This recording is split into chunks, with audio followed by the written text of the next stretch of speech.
Hallo,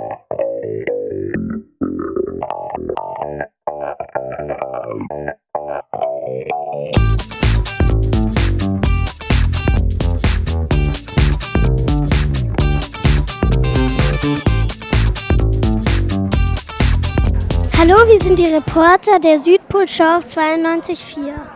Hi, we are the reporters of the Südpolshow on 92.4. Thank you and thank you for inviting me. Könntest du dich bitte kurz mit deinem Namen und deinem Beruf vorstellen? Could you please introduce yourself with your name and your job? My name is Hilda Uunona.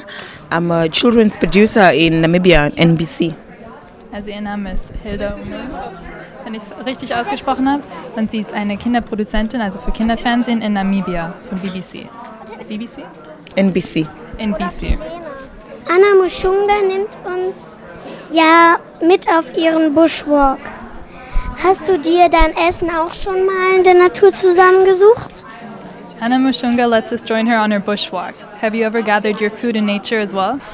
Not at all, because we come from different cultures in Namibia. We have about 10 cultures, 9, and most of in my culture, we don't actually practice the bushwalk. It's mainly from the San community area. That's where so I have never really done it, but I've seen how people do it, but I've not done it because I didn't grow up in that environment or culture. Also sie hat es noch nie selber gemacht, weil sie kommt von verschiedenen Regionen. Der Bushwalk kommt von der San-Region oder von der Kultur, und deswegen hat sie es selber noch nie gemacht, aber sie hat es schon öfters gesehen. Okay. Ist der Film für ausländische Kinder oder für Kinder aus Namibia gedacht? Is the film meant for children from other countries or for children from Namibia?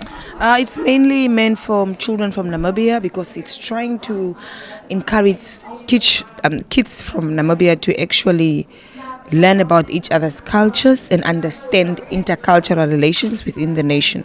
Okay, Ja. Also es ist hauptsächlich für Kinder von Namibia gedacht, weil sie hat vorhin auch gesagt, 9 bis 10 verschiedene Kulturen, und damit sie untereinander die Kulturen ein bisschen besser verstehen und lernen können.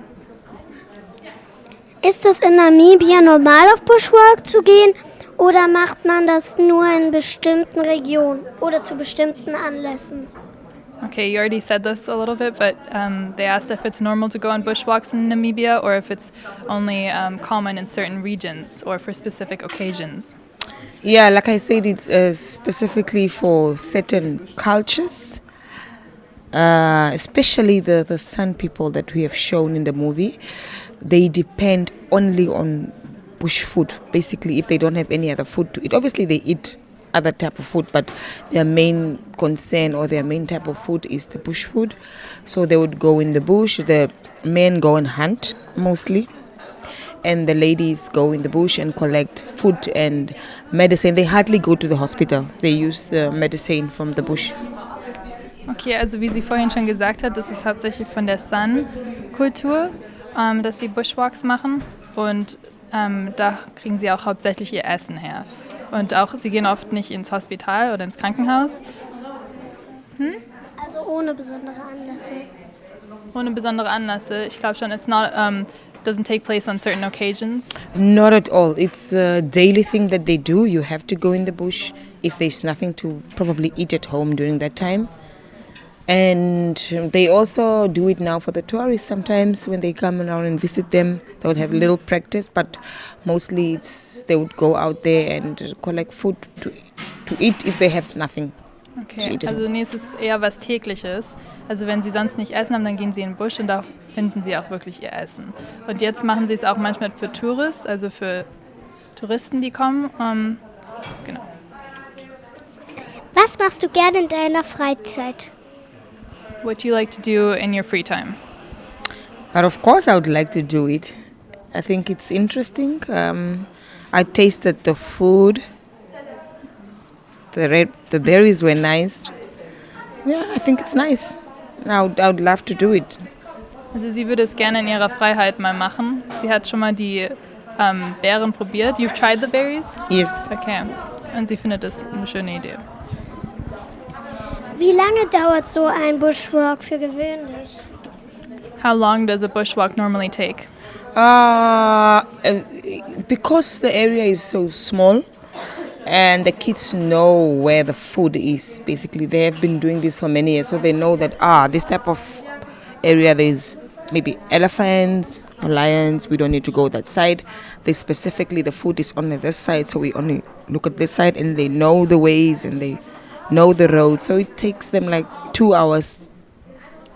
Approximately. Also ungefähr 2 Stunden, weil die Gegend ist relativ, sie kennen sich erstens mal aus und zweitens mal wissen sie auch, wo sie bleiben sollen, weil es vielleicht Elefanten oder Löwen gibt und deswegen wissen sie, in welcher Gegend sie bleiben sollen. Warum benutzt Anna Plastiktüten für die Bären und eine Plastikflasche für Wasser, wenn sie doch eigentlich ihr Essen in der Natur sammelt? Gibt es dafür keine traditionellen Gefäße in Namibia? Why does Anna use plastic containers, plastic bags for the berries and plastic bottles for the water if she's actually gathering her food from nature or within nature? Are there not any traditional containers that she could have used? Yeah, but it's a very good question though. If you saw, she had a traditional bag with her where she was carrying the food, and I think within the traditional bag she carried just plastics. I guess that's just the way they are right now. They don't really have the San people. In the olden days, they would not actually carry anything. They would literally just carry it with their hands or in that big bag. But I think she sort of wanted to separate things and use a plastic and water container. Also wenn ihr gesehen hattet, sie hatte noch eine Tasche, eine traditionelle Tasche dabei und sie denkt, dass es heutzutage halt einfach so ist mit dem Plastik da, aber früher haben die Menschen einfach alles mit ihren Händen getragen oder mit der Tasche, also nicht mit dem Plastik. Aber heutzutage ist es gerade so. Die Kinderjury, die euren Film gesehen hat, hat angemerkt, dass gar nichts über giftige Pflanzen und Beeren gesagt wird. Warum nicht? The kids' jury who watched the film noticed that there was no mention of any poisonous berries. Why not? No mention of any? Poisonous, so toxic or unhealthy poisonous? Berries. Mm-hmm. They've been eating these berries for a very long time, so they know which ones are not poisonous. They know which ones are, so they eat this every day. So to them, it's like we eat chocolate every day. Maybe for them, their chocolate is the berries. There's no poison in it. Also sie meinte das für sie, weil die essen das ja täglich, sie wissen halt, was giftig ist und was nicht. Für sie ist es so wie Schokolade, sie essen das halt täglich. Für deutsche Kinder ist das Essen, das Anna zubereitet, sehr ungewöhnlich, für manche sogar befremdlich. Ist dieses Essen für euch alltäglich?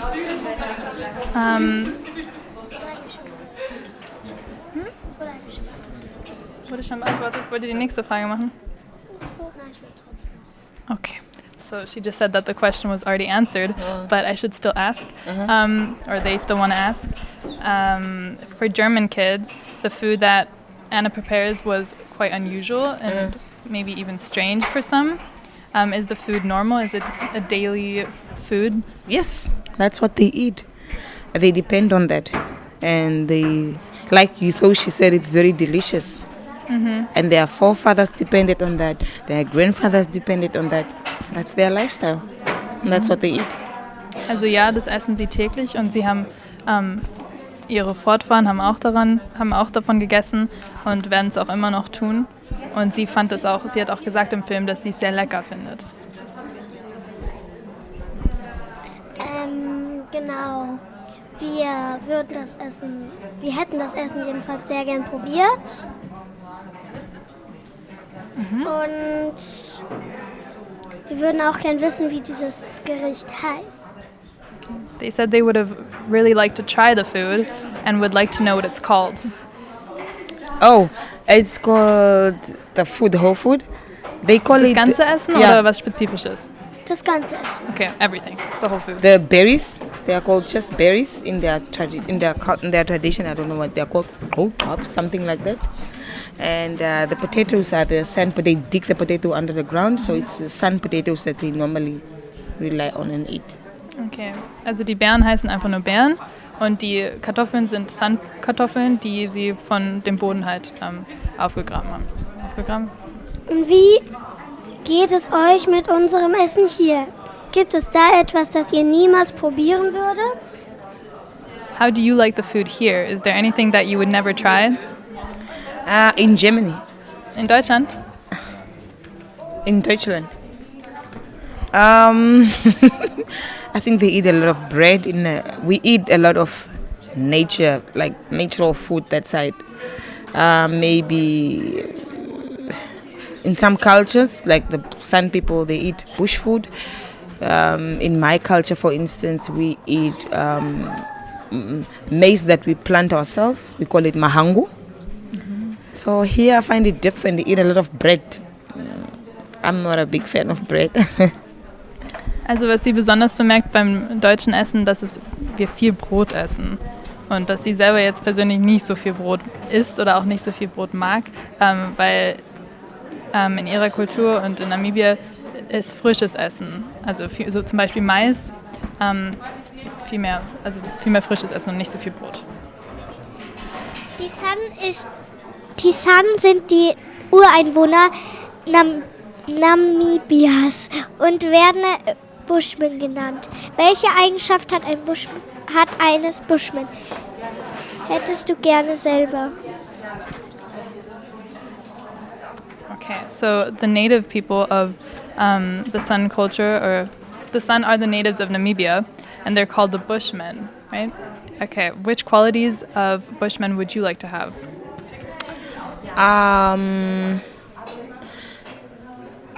The fact that they are determined, they don't want to give up on their culture, and they can survive without modern things like technology, like what we have right now, new food. They survive on their old, they've kept their culture. That's what inspires me. Okay. Also, dass sie nie aufgeben wollen und dass sie nicht moderne Technologie oder neues Essen verwenden oder essen, sondern dass sie ihre alte Kultur beibehalten. Was muss man können, um ein echter Bushman zu sein? What does one have to be able to do to be a real Bushman? Say that again? What does one have to be able to do to be a real Bushman? You have to be determined, I think, because they are very determined, and you have to. They are fighters. They believe in themselves and they believe in their culture. So you have to believe in your culture and you have to be determined. Okay, also man darf nie aufgeben und man muss an sich glauben und sie glauben an ihre Kultur und das ist das Wichtigste. Wie viele Zuschauer habt ihr in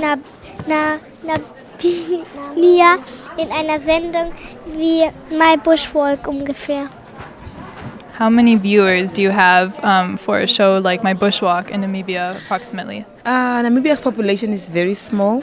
We have a population of over 2 million only. And for children's programming, it's not so big, but the show is very popular because it's the only children's program in Namibia. So about 60% of the population is watching the show. Okay, also Namibia ist sehr klein, ungefähr 2 Millionen, people you said, ungefähr 2 Millionen Menschen. Und deswegen ist die Show auch sehr bekannt. Viele Leute schauen es, ungefähr 60%, weil es die einzigste Kinderfernsehshow ist, die es dort gibt. Wie viel Fernsehen dürfen Kinder in Namibia schauen? Oder haben sie überhaupt einen Fernseher? How much TV are kids in Namibia allowed to watch? Do they even have TVs? Yes, they have TVs, but nowadays they are too much on their cell phones. So I think the cell phones have taken over almost everything, but they are allowed to watch. Okay. Also ja, sie haben Fernseher und sie dürfen schauen, aber heutzutage gibt es viele Handys und sie glaubt, dass Handys einfach alles übernommen haben. Wenn du einen Film produzierst, worauf achtest du dann besonders? Gibt es besondere namibianische Eigenheiten? When you produce a film, which details do you especially pay attention to?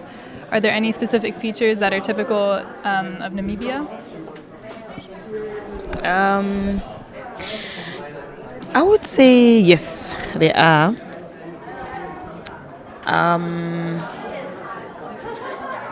Namibian kids are very selective, you know. They're very selective with what they want to watch, what entices them, and what doesn't entice them. So when I produce a children's programming, I look at things that are not generally out there, new things that will maybe entice them. Not all things that we have seen on other broadcasters, new things from different cultures. That's basically my aim. I'm trying to teach them that it's okay to be one Namibia, one nation. Also Kinder sind sehr spezifisch, sie wissen, was sie schauen möchten und sie möchte gerne neue Sachen zeigen und besonders auch Kulturen und verschiedene Sachen von der Kultur beibringen. Und sie möchte besonders von Namibia, dass die Kinder wissen, sie sind eine Nation und dass es okay ist. Und dass sie stolz darauf sind. Welches Format kommt bei Kindern in Namibia besonders gut an? Würdest du sagen, euer Film entspricht dem gängigen namibischen Format? Which format do kids in Namibia especially like? Would you say that my Bushwalk is typical for Namibia? Very typical. They liked it, but they are also into lifestyle, current things. They love trending things that are happening. Yeah. Okay, also sie denkt schon, dass es typisch ist für Namibia, also my Bushwalk, und dass die Kinder besonders Neuigkeiten gerne erfahren möchten, also was gerade passiert, Lebensstil. Okay. Hast du selbst Kinder und testest deinen Film auch mal an ihnen? Do you have kids yourself and do you test your film on them? No, I don't have kids myself. I'm hoping to get one this year. But yes, I do test them on kids around me, my families, and yeah. Also sie hat selber keine Kinder, aber sie hofft, ein Kind dieses Jahr zu bekommen. Und sie testet aber schon ihre Filme auf die Kinder, mit den Kindern um sie herum, also in ihrer Familie oder Freunden. Bist du aufgeregt, mit dem Film nach Deutschland eingeladen worden zu sein? Are you excited to have been invited to Germany with your film? But of course I'm excited, but I was already here in 2016. But this time I'm excited that we are in the finals. It's an exciting moment for me. And if I don't make it, there's always the next time. I'll work harder to get through. Also sie ist sehr aufgeregt. Sie war aber auch schon in 2016 hier. Dieses Jahr ist sie besonders aufgeregt, weil sie in den Finalisten sind. Und auch wenn sie es nicht geschafft hätten, dann sie würde immer weiter und mehr arbeiten.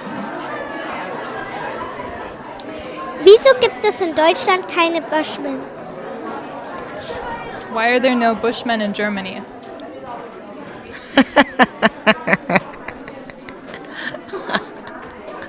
That's a very good question. Why are there no Bushmen? Maybe because they are only found in the sub-Sahara. How do I say? They are only found in the sub-Sahara, I should say. Because remember, the Bushmans are the ones that founded Namibia. Way back in the years. I don't even remember, but they are the first people to settle in Namibia. So I think they are probably just found that side of the area. Also die Bushmen waren ja die ersten Leute, die in Namibia gewohnt und gelebt haben. Und deswegen gibt es die natürlich auch nicht in Deutschland. Gibt es nur in Sub-Sahara. I think so. Wie kamst du eigentlich dazu, einen Film zu machen? How did you come up with the idea, or how did you get to producing this film? That's a very good question. In actual fact, I was in the area Tsumkwe. We were doing a story, another one, on a girl who makes bracelets with ostrich eggs. And so I found the little girl, Anna. She was coming from the bush, and I asked her, what were you doing? And she says, no, I was collecting food. And I said, what? Because I myself also was not really familiar that kids do that. So I asked, how often do you do this? She says, no, every day. And I asked her, are you going to be here tomorrow? She says, yes.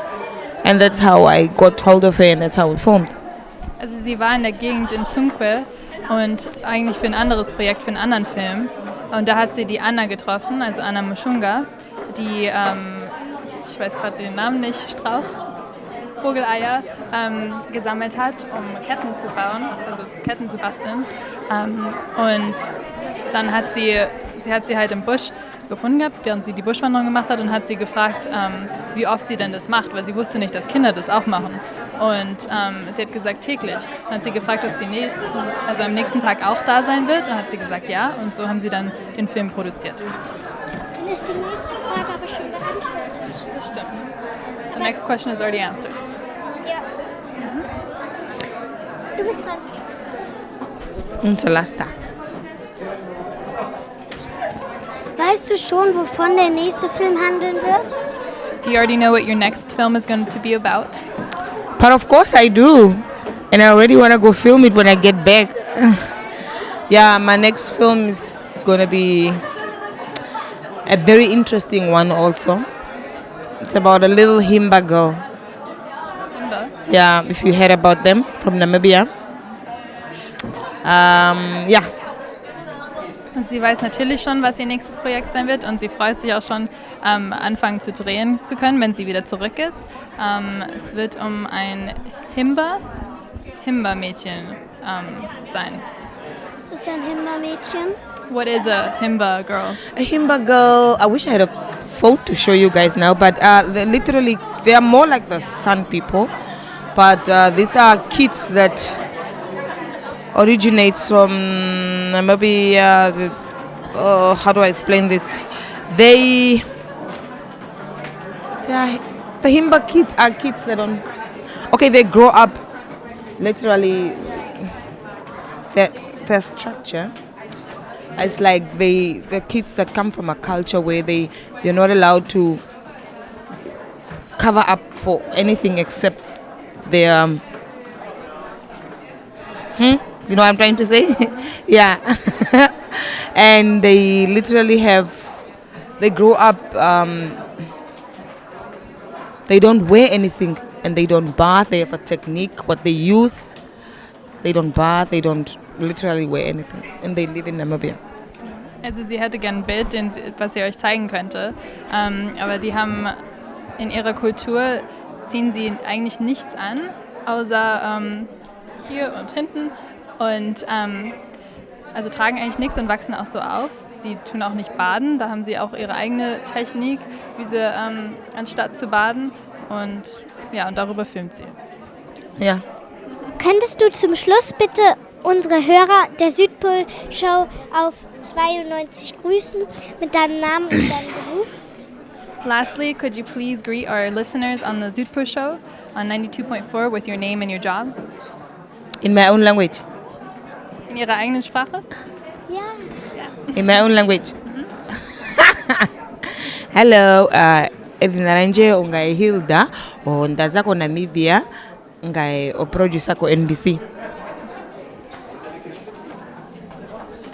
Vielen Dank für das Interview. They said thank you for the interview. Auf Wiedersehen. What does the Wiedersehen mean? Thank you. Auf Wiedersehen means goodbye. Oh, danke. Yeah. Thank you.